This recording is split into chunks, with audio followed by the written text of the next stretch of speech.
Bonjour à tous, aujourd'hui nous faisons le guide de démontage complet du Samsung Galaxy A26. C'est un smartphone facile à réparer, nous allons enlever la vitre arrière, enlever la batterie et retirer les composants internes. N'oubliez pas que sur le site sosav.fr, vous avez moins 10% sur votre prochain panier avec le code guide vidéo. Pour commencer cette réparation, comme d'habitude, il faut éteindre son téléphone et retirer le rack SIM. Une fois que c'est fait, nous allons devoir chauffer la vitre arrière. Pour ce faire, utilisez un coussin chauffant que vous aurez passé 2 à 3 minutes au micro-ondes, puis déposez-le sur le pourtour de votre téléphone ou utilisez un décapeur thermique que vous allez faire circuler tout autour du téléphone. Si vous n'avez ni l'un ni l'autre, vous pouvez très bien utiliser votre propre sèche-cheveux. Placez la ventouse en bas de votre téléphone et insérez le médiator en métal troué pour créer un point d'insertion. Une fois que vous avez mis le médiator en métal, vous pouvez insérer les médiators en plastique.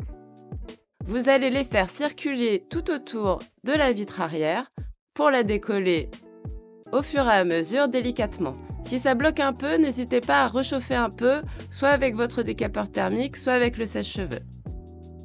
Une fois qu'elle est décollée, vous voyez, elle se décolle très facilement, vous pouvez la mettre de côté. Pour avoir accès aux composants internes de votre téléphone, nous allons devoir enlever la plaquette réseau et NFC qui est maintenue par 8 vis cruciformes. Elles sont toutes interchangeables. Vous pouvez utiliser le guide d'outils spécial numéro 1 disponible sur notre site. Il contient levier, spatule, tournevis, médiator pour pouvoir démonter ce téléphone. Une fois que vous avez retiré les vis, vous pouvez enlever la plaquette, puis déconnecter la batterie et la nappe des boutons latéraux. Passons à la partie basse du téléphone. Nous allons retirer les 8 vis cruciformes qui maintiennent le haut-parleur externe, ce qui va nous donner accès aux nappes d'interconnexion puis au connecteur de charge. Donc une fois que ces vis sont enlevées, vous pouvez utiliser le levier en plastique orange pour faire levier, justement.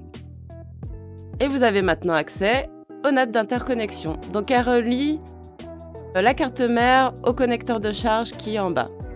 Déconnectez-les entièrement pour pouvoir avoir accès à la batterie.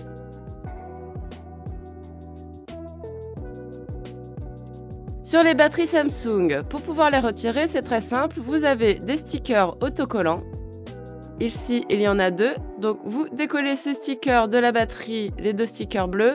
Puis, vous allez tout simplement tirer dessus pour pouvoir extraire la batterie du châssis de manière très simple, comme vous le voyez. Pas besoin de chauffer, juste à tirer dessus et c'est parti. Nous passons au connecteur de charge. Pour débuter, il va falloir déconnecter la nappe de l'écran qui est sur le connecteur de charge, c'est cette nappe orange. Une fois que c'est fait, vous pouvez déconnecter les 2 câbles coaxiaux. Puis nous allons retirer la seule vis cruciforme qui maintient ce connecteur de charge. Faites attention, cette vis est différente des vis qu'on vient de retirer. Donc n'oubliez pas d'utiliser un patron d'aide au montage pour pouvoir bien replacer toutes vos vis au bon endroit lors du remontage. Pour retirer le vibreur qui est juste un petit peu collé et maintenu par une nappe de connexion, il faut le chauffer légèrement avec votre sèche-cheveux ou avec le décapeur thermique. Et vous pouvez utiliser la pince fine pour l'extraire du châssis. Passons à la partie haute. Nous allons enlever la caméra selfie, la caméra avant. Puis on continue en déconnectant les câbles coaxiaux qui étaient aussi connectés en bas au connecteur de charge. Une fois que c'est fait, vous pouvez enlever la vis cruciforme qui maintient la carte mère au châssis. C'est aussi une vis cruciforme un peu différente, donc mettez-la bien de côté. Vous voyez, les objectifs photo viennent avec la carte mère. Nous allons passer sur la partie latérale du téléphone en retirant le lecteur d'empreintes. Donc retirez les 2 vis cruciformes qui maintiennent la plaquette de protection. Et poussez tout simplement le lecteur d'empreintes à partir de l'extérieur du téléphone. C'est une réparation que vous n'avez pas souvent besoin de faire.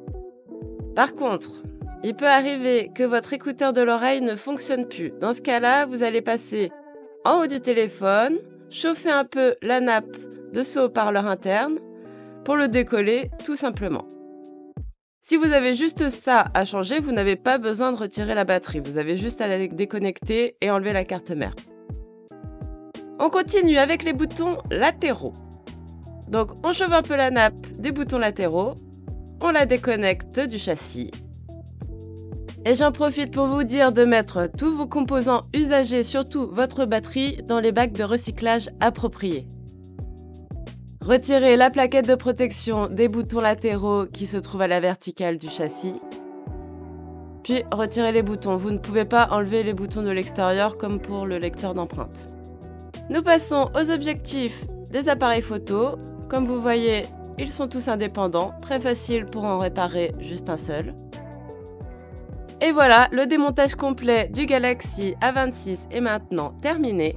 Salut à toutes les réparatrices et à tous les réparateurs, suivez-nous sur notre chaîne YouTube pour tout réparer vous-même.